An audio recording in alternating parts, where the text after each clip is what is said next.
Hello, Fox Fairy, where I talk about marginalized subjects from a marginalized viewpoint, while I learn to draw. Hello, my voice may be a bit wrong today, seeming as how I am sick. Coming back from my trip to Florida, have brought back some pathogens that my body is having a little bit of trouble defeating right now. Anyway, today I will be doing a follow-up video on my LGBT 101 video on non-binary people, going into further detail on their identities and what it could mean, breaking down some terms, and how binary people may relate to them, or where they place on the gender spectrum. Let's start by outlining some common non-binary labels for people who are non-binary. The first two most common labels under non-binary are bigender and agender. Someone who identifies as bigender might identify as two genders or between genders. So, like, they're simultaneously male and female, or between male and female, or non-binary and male, or non-binary and female. As this is a mainstream community label, it doesn't necessarily follow many strict rules. Agender means someone who has no gender at all, experiencing no want to apply any sexual characteristics to themselves. Demi-boy and demi-girl are, in the mainstream community, recognized as people who identify as partially man or partially woman, or the more, exclusionist way of explaining it, identifying as a non-binary gender that is closer to male or female on the gender spectrum. So, for example, having mostly traits that are ambiguous or non-binary, but having one or two trait that you feel is a male trait or a female trait to be most comfortable. Gender fluid, which is an inclusionist mainstream community label, which is where someone believes that their gender changes. However, as we know, gender does not change, but a common exclusionist explanation for why someone might identify as gender fluid is they may have gender dysphoria that fluctuates. For example, if someone is female non-binary gender fluid as their label, they might be non-binary, but their dysphoria fluctuates on a day-to-day basis. Or someone who's male-female gender fluid might be one or the other assigned sex at birth, but their dysphoria is stronger or weaker on different days.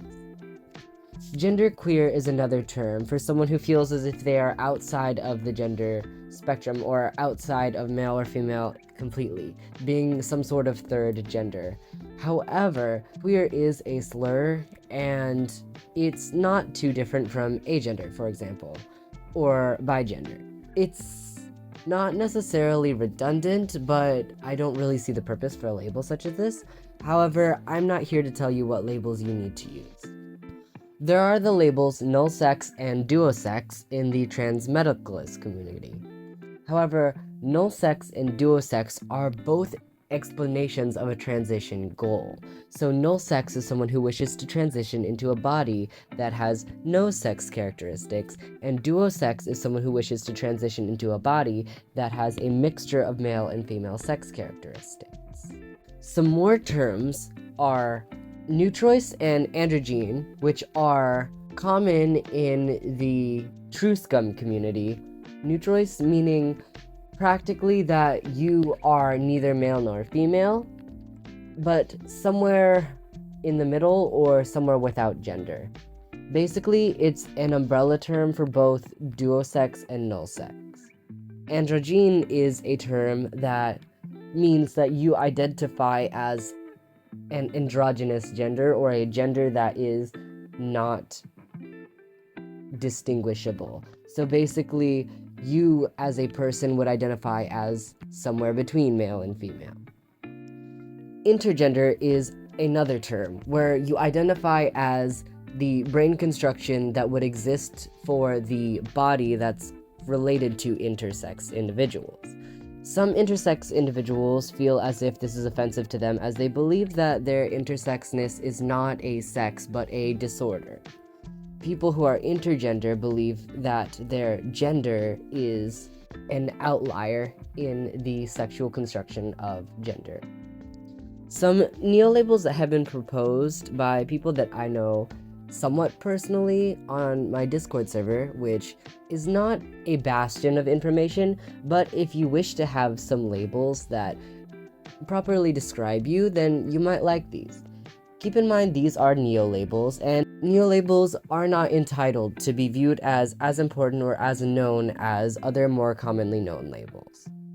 There have been two terms that have come up in my Discord server among friends to identify non-binary identities, and that's androgyne and neutrois, the child term being andry and neutri. Androgyne or andry meaning someone who identifies as a between state between male and female.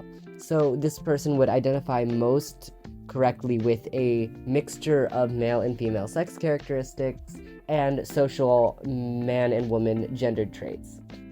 A neutron is someone who identifies as a null or someone who would not want any sex characteristics or any social gendered characteristics. So they might identify in a way that is agender or Neutrois. Now, what are the nuances with all of these labels? Bigender implies two at a time or between many different genders. However, many do describe it as a sense of being between. Bigender implies that there are two whole genders at place. Many dysphoric non-binary people who describe themselves as duosex would say, I'm not both male and female, I am between male and female, in the way that I experience my gender. Agender implies that this person has no gender at all. However, agender in itself is a gender. Your gender is just a sexless gender, a gender that is pleased when it is matched with a body that has nullified sex characteristics, not without any understanding of gender. Genderqueer is a slur, and it is very broad. Genderqueer as a term also includes gender non-conforming individuals, anyone who doesn't fit into gender roles. So even I, a self-identified man, would technically be considered genderqueer under this definition. Gender fluid is a label that's meant to describe changing gender, but gender does not change. Many people have been saying that it's completely normal for dysphoria to fluctuate and be stronger or weaker on different days, and sometimes for different parts of the body. This explains how you could be non-binary or female, but believe that you are gender fluid because you don't feel as if this part of your body is bringing you distress on this day. Duo and null sex are based on sex transition goals. As gender labels, they don't make any sense because they are meant to describe your ideal sex. Also, the word sex in most online platforms gets censored, so it'd be very difficult to talk about these things. Neutrois as a term is very unknown and broad in how it operates, as it includes all non-binary identities, anything that isn't completely male or female, or doesn't fall into a male or female category. With androgyne, it inflates being androgynous with the gender, but androgynous is a style sense, not a gender identity. And with intergender, many intersex people have pointed out that they don't feel comfortable with their sex condition being considered a gender identity. With androgyne and neutrois, they were created on my Discord server. This doesn't give them any strength or meaning as labels unless they get picked up widely. This being said, it's also a neo-label, and neo-labels don't have any power in the real world. They only have power to those who use them. How would non-binary people identify their sexuality? Or binary people who are in relationships with non-binary people label their sexual or romantic identity? If a non-binary person is attracted to women, be it romantically or sexually, or both, and this attraction can or cannot be exclusive, then the label they would use is Trixic. Trixic means non-binary loving women, NBLW. Basically, you are a non-binary person who will date women or will be in a sort of relationship with women. Toric is the opposite. It's when you would be with a man in that sense. So toric, or NBLM, is a term for a non-binary person who is attracted romantically or sexually, but not necessarily exclusively to men. What if you are attracted to other non-binary people, and it may or may not be exclusive? Well, NBN's a good term to use. NBN is a term for two NBN who are attracted to each other, or a non-binary person who is attracted not necessarily exclusively to other non-binary people. This is in the case that non-binary is a gender that one can be attracted to. The exclusive terms are NB for NB, which is a label used by non-binary people who believe that they are exclusively attracted to other non-binary people and are only open to dating them. Feminameric, which is an exclusive attraction of a non-binary person to a woman, and virameric, which is the exclusive attraction of a non-binary person to a man. Feminameric and virameric are both diameric identities. Diameric means that it's a non-binary attraction that includes binary people. What if you're binary and you're attracted to NBen? Well, there are two labels for you. Sub-Trixic, which means you are open to being in a Trixic relationship, a relationship between a non-binary person and a woman, and Subtoric, which means you're open to being in a toric relationship, a relationship between a non-binary person and a man. Basically, you are attracted to non-binary people, but in this sense, it does not inherently make it so that you are sexualizing or seeking out non-binary people in a predatory sense. You are simply outlining that you are open to being in a relationship with them so that it'd be easier to communicate that to them without coming off as creepy. Keep in mind, these are neo-labels, and even feminameric and virameric, Trixic and Toric, and NBN are all neo-labels. As non-binary is a rather new term, though it is not a neo-label, it is not necessarily very well known in the grand scheme of terms. What are some of the words I've been using? NB, NBin, NBan, NBs? Well, let me explain. So, non-binary is an informal term to refer to the entire experience of not entirely identifying as a man or a woman. This can be shortened to the letter N and the letter B. This abbreviation has been turned into a word. The first word was NB, E-N-B-Y. This is now considered a more kinder term, a singular term for a child person who is non-binary. NBen, E-N-B-E-N, is an age-neutral, adult-like, plural way to identify people who are non-binary. Basically, it's how you refer to non-binary people as a whole. Like you would say women or men, you would say NBin.